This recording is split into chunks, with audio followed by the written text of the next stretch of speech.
Oi, gente, meu nome é Oclésio Júnior e sou o criador do canal Vida de Bariátrico. E eu quero comentar, antes de começar a falar sobre o assunto, eu quero comentar um pouco sobre como é que era a minha vida antes de ganhar o peso, esse sobrepeso.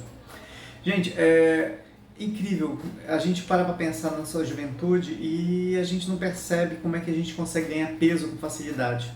Eu me lembro que na minha juventude, a gente simplesmente saía para balada com os amigos, até tarde, altas horas da noite, comia, se divertia, bebia à vontade, fazia as maiores extravagâncias que você pode imaginar. Eu me lembro de várias situações, como por exemplo ir para danceteria com os amigos e beber até altas horas da noite, tudo. E depois simplesmente a gente acabava numa lanchonete tarde da noite e chamava de podrão na época, né? E dizia, fulano, traz o podrão pra gente. Aí a gente começava a comer um monte de sanduíche, fazia tipo aquele ciclo de sanduíche, cada qual pegava 2x saladas e botava pra dentro e nem sentia. E cara, eu vivia malhado, tudo, magrinho, bonitão ainda. E eu ficava perguntando, cara, por que naquela época era tão fácil manter o peso e hoje já não é tão fácil assim? Só que a gente, depois de um tempo que a gente vai adquirindo certas informações, a gente descobre que o fato de a gente se manter magro no passado era porque a gente tinha, primeiro, era jovem, segundo, o estômago de avestruz, tudo que absorvia no estômago entrava fácil, saía fácil. Terceiro, eu vivia malhando, adorava artes marciais, corrida, bicicleta, tudo que você possa imaginar eu vivia fazendo na época. Então, quer dizer, eu comia bastante? Comia. Em compensação, eu liberava toda essa comida com muita facilidade. Por isso que até os meus 20 anos, eu era esse cara aí que vocês vão ver na foto agora. Eu sei o que vocês devem estar pensando. Opa, e cadê o cabelo? Mas isso aí é um outro assunto que eu vou explicar mais pra frente pra vocês. O que foi que aconteceu com o meu cabelo? Bom, como todo jovem, eu conheci minha parceira, a mulher que estou casada hoje, né? A minha esposa, querida, e eu não gosto que eu fale o nome dela. Bom, ela, vamos dizer que foi o chute inicial para me poder dar uma guinada na minha vida e mudar toda essa situação toda que a gente está hoje. Quando a gente começa a desenvolver, entrar num relacionamento de cabeça, normalmente a gente procura as nossas melhoras. E eu, na época, tinha que largar um pouco aquela vida de jovem e começar a me dedicar um pouco mais para a faculdade, coisas do tipo. E escolhi uma área, né, que não era muito fácil, mas sabe quando as pessoas olham para ti e dizem, não, isso não é para ti não? Eu disse, não, eu vou fazer só porque disseram que não é, eu vou fazer. E escolhi uma área voltada para a área de exatos, no ramo de engenharia civil. Oh meu Deus, onde é que eu estava na cabeça quando eu escolhi essa área? Mas tudo bem, vamos lá. Comecei a estudar, feito um condenado. Eu era um cara muito orgulhoso, tá? Não gostava de tipo outras pessoas pagarem as minhas contas, então eu tinha que trabalhar para pagar as minhas próprias contas.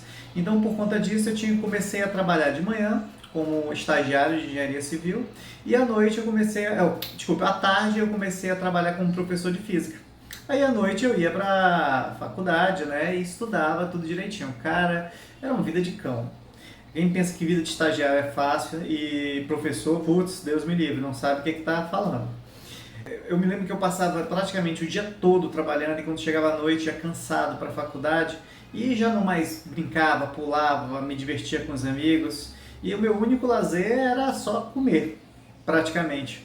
Aí você pegava a esposa, pegava na época a namorada ainda e a gente saía para os restaurantes, ia para as festas de aniversário, ó, só comendo. Gente, era uma festa naquela época.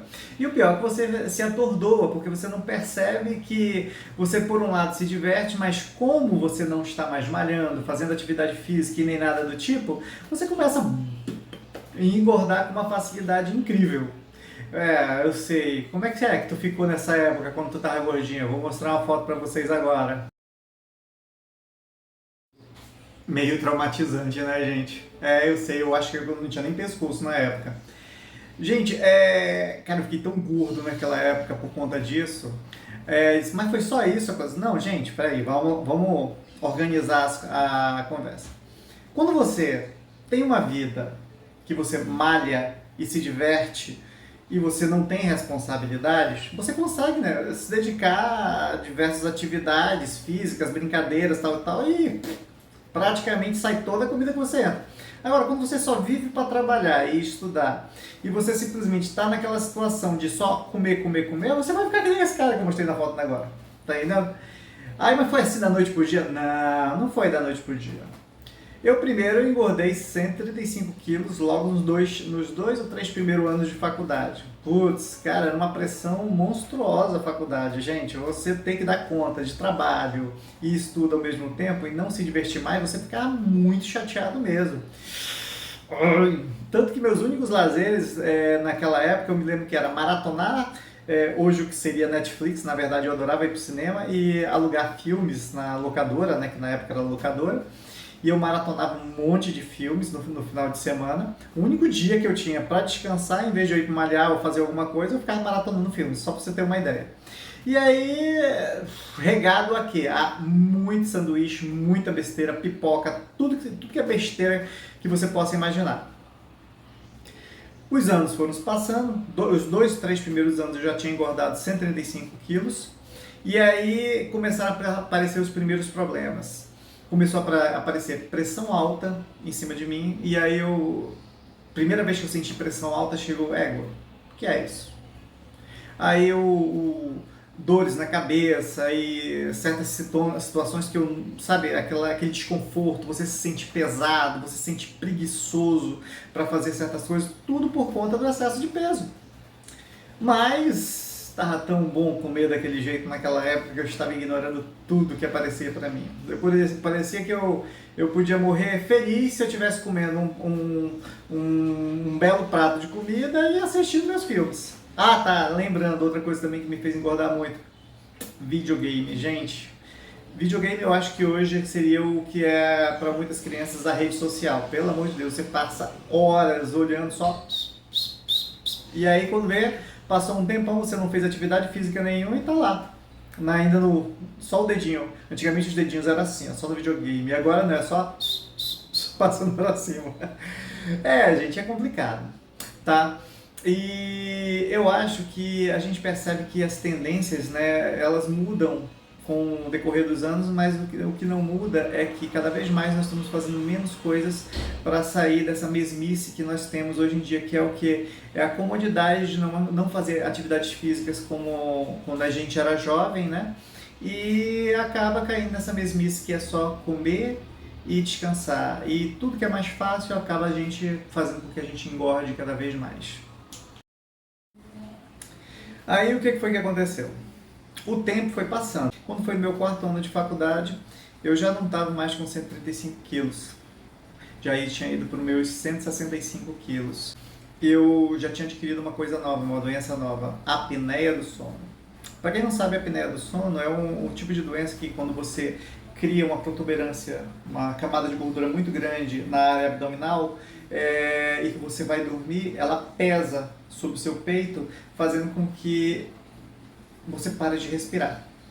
Como assim uma coisa para de respirar? É simples, vamos lá. Você está dormindo lá, e aí, quando de ser gordo, né, o gogó, a pescoção que quase não existe, aquele mocotó enorme que você carrega debaixo da cabeça, ele começa a fazer certos sons e barulhos que incomodam muita gente, no caso minha esposa, e ela dizia, pô bicho, parece até um carro, um motor de polpa à noite, diz que roncando.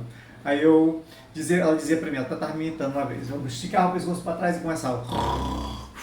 Ela disse que não conseguia dormir do meu lado. E eu, não podia falar nada, né? Que ela tinha razão. Eu me lembro que quando começou a minha primeira situação de apneia do sono, foi bem simples. Eu estava do nada, parava de roncar e ela dizia, cara, ele parou de roncar. Nesse momento que a gente para de roncar, é que a respiração ela vai diminuindo até determinado momento que você para de respirar, para de roncar também, mas para de respirar, e aí o seu corpo ele entra numa situação chamada apneia, que faz com que você não não respire, resumidamente, não respire mais. E aí você passa 1 minuto, 2 minutos, 3 minutos, até 5 minutos sem respirar. Isso eu estou falando agora, não que eu eu vivi a situação, que assim, tipo, contei os minutos, não é isso. É porque eu já li alguns estudos sobre o assunto e a gente passa até 5 minutos sem respirar quando a gente está em fase de apneia. Nesse momento, o teu coração ele começa tudo, fazendo com que você respire, ele começa a bater forte. Só que no momento que você está nessa situação, você está sonhando. Aí o que acontece? O seu sonho se transforma num pesadelo muito fácil. Você sonha que, por exemplo, que você está caindo de um precipício, que você está se afogando e você acaba acordando no susto. Buf! Quando você acorda no susto, seu coração está tudo. E você fica na hora super agitado e fica até com medo de dormir nessa situação. Quando você entra nessa fase da apneia do sono, você acaba simplesmente, seus dias começam a se tornar torturas. Gente, pensa. O cara não dormiu direito. O cara tá comendo feito uma draga, não dormiu direito. E aí o que acontece? Vai ter que ir pro trabalho de manhã. Eu chegava no trabalho, a pessoa olhava pra minha cara e começava: ô Cláudio, e aí, como é que tá as coisas? Eu, tô indo bem. Como assim tô indo bem? É tipo assim, a pessoa começava a falar várias e várias coisas pra você e você tinha que responder. Enquanto eu tava respondendo, eu, pô, bacana, legal, tudo direitinho. Só que quando ele começava a conversar com você e você tinha que prestar atenção, você começava com aquele índice de atenção bem forte. Foi, aconteceu. Gente, nessa hora você desmaia na frente da pessoa e não sabe por quê.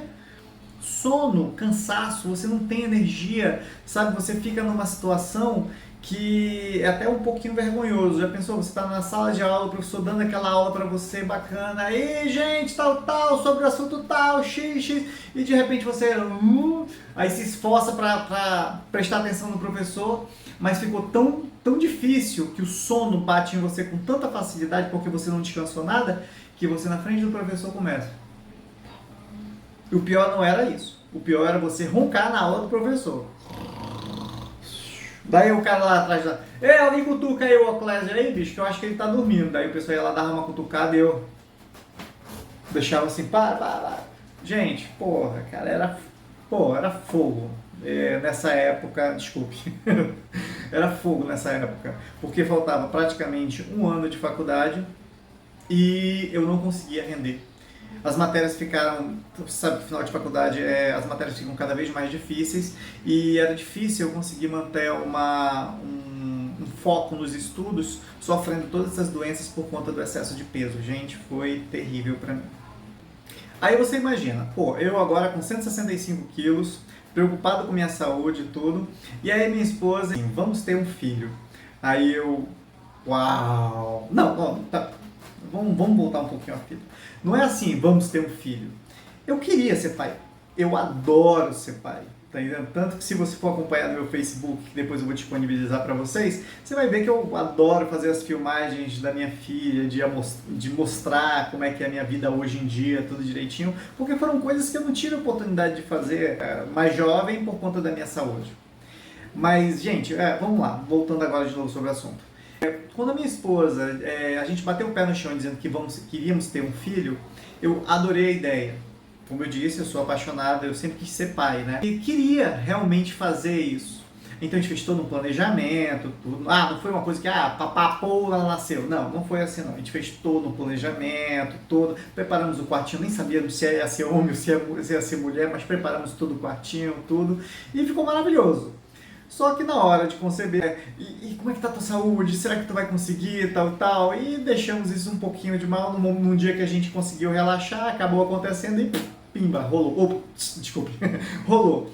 Nesse momento que rolou, ela sentiu umas dorezinhas de barriga, quando foi mais ou menos uns 2 meses depois, e a gente achava na hora que era alguma coisa que ela tinha comido, a gente nem sabia que na verdade ela já estava grávida. E foi quando a gente foi no médico para saber o que estava acontecendo, e o médico olhou e disse, ela chegou pro médico, doutor, eu tô meio passando mal ultimamente, vomitando, nada para no meu estômago. Aí o médico olhou, faz o exame de heroína nessa moça, por favor. Aí diz que ela foi lá, fez o exame de urina, aí ele chegou com o resultado, ela olhou assim pra ele olhou pra ela, eu olhei pra ele, não sabíamos mais pra quem olhar, e ele disse assim, parabéns, você está grávida.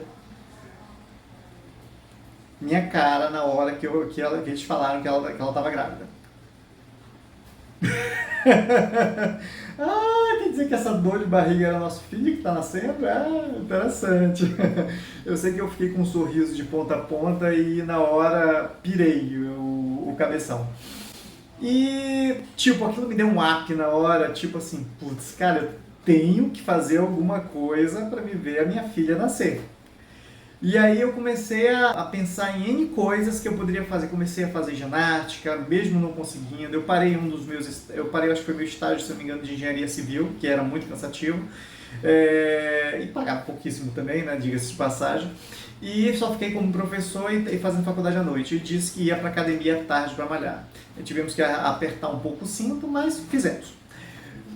Gente, inútil. Você imagina um cara de 165 já indo para os 170, tentando malhar numa academia onde ele mal conseguia dar 2 passos que já estava... E não dava. Gente, é complicado. Não, é fácil a vida de gordinho para quem vai malhar e só vai chegar, levantar peso e pronto, ele emagrece. Não é fácil. Aquele que está dizendo que é fácil de duas umas, ou é doido ou é masoquista, e eu não sou nenhum dos dois.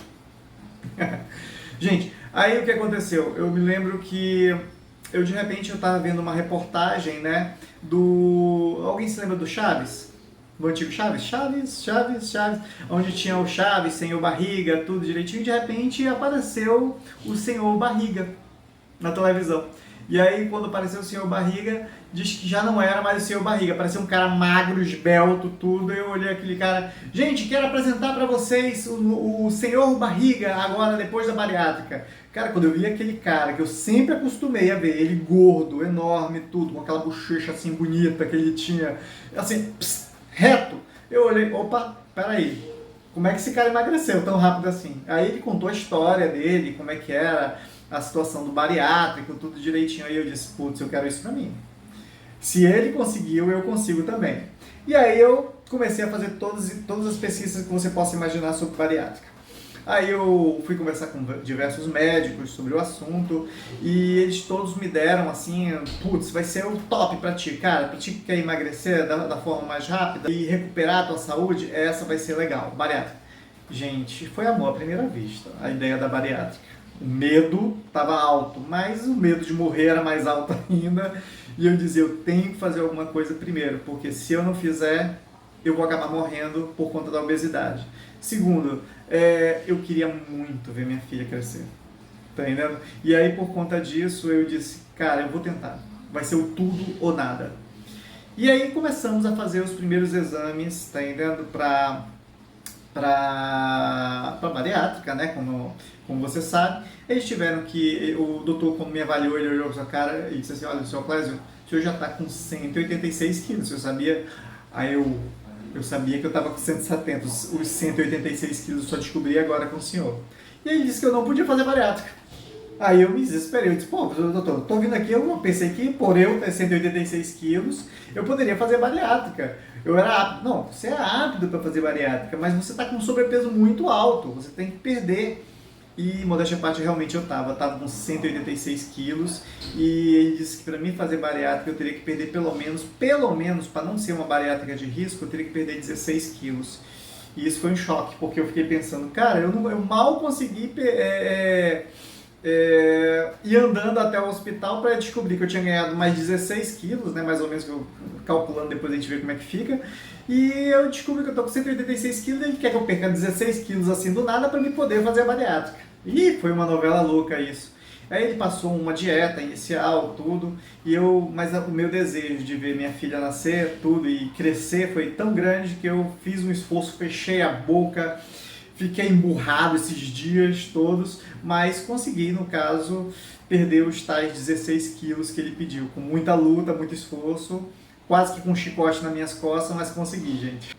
Eu queria dizer pra vocês que foi tipo assim, putz, perdi os 16 quilos, fiz a bariátrica e fiquei que nem esse cara agora. Mas não foi tão fácil assim não, gente. Foram exames, foram testes, foram visitas a auditórios fazendo o estudo, fazendo tipo aquele trabalho de conscientização de o que é a bariátrica, onde eles explicam pra gente como vai funcionar o processo todo. Eu tive que fazer um trabalho psicológico, porque você tem que se preparar psicologicamente, porque você está se vendo gordo e depois você vai começar a se ver magro, tá entendendo? E algumas pessoas não sabem lidar muito bem com isso, tá entendendo? Então, teve todo um processo que é esse processo que eu vou começar a explicar para vocês a partir dos próximos vídeos, tá? Eu pretendo, no caso, não só explicar para vocês como é que foi esse processo, mas também a situação de acertos e erros que eu cometi durante esse período de 11 anos, onde tem certas situações que acontecem, tá entendendo? Que eles não comentam pra gente na bariátrica, que às vezes por falta de informação a gente fica sem saber quem recorrer. Porque o médico ele passa pra gente o básico, o beabá que você tem que fazer, mas ele não diz exatamente todos os casos. Por exemplo, casos de entalo, casos de dump, o que é um dump, como resolver o problema. Doutor, eu estou recuperando meu peso, por que eu estou recuperando meu peso? Casos de pessoas do meu grupo, para você ter uma ideia, que fizeram bariátrica na época, no auditório, tinha 15 pessoas que estavam se preparando para fazer a cirurgia. 2 dessas pessoas morreram, tá entendendo? Por que morreram? Tá entendendo? Eu vou explicar também por que essas pessoas morreram, tá entendendo? Então, o que acontece, gente, não é assim uma coisa que tipo da noite pro dia você vai emagrecer e você vai simplesmente se tornar feliz de novo ou ter uma vida maravilhosa. Existe muita luta nessa situação, existe muito sofrimento também. Você literalmente vai nesse canal, eu espero apresentar para vocês todas as situações que eu passei nesses 11 anos de bariátrica, tá? E espero que vocês simplesmente aprendam com os meus erros e com os meus acertos tudo o que aconteceu nesse meio tempo e puxem o que puder ser de benefício para vocês. Eu gostaria que vocês puxassem para vocês. E, se possível, se inscrevessem no meu canal para mais vídeos como esse, tá? E se caso você vê um amigo que precisa também dessas informações, passe para ele. Ajuda a gente a produzir mais conteúdos para esse canal, tá bom, gente? Então tá, eu agradeço e vejo vocês no próximo vídeo.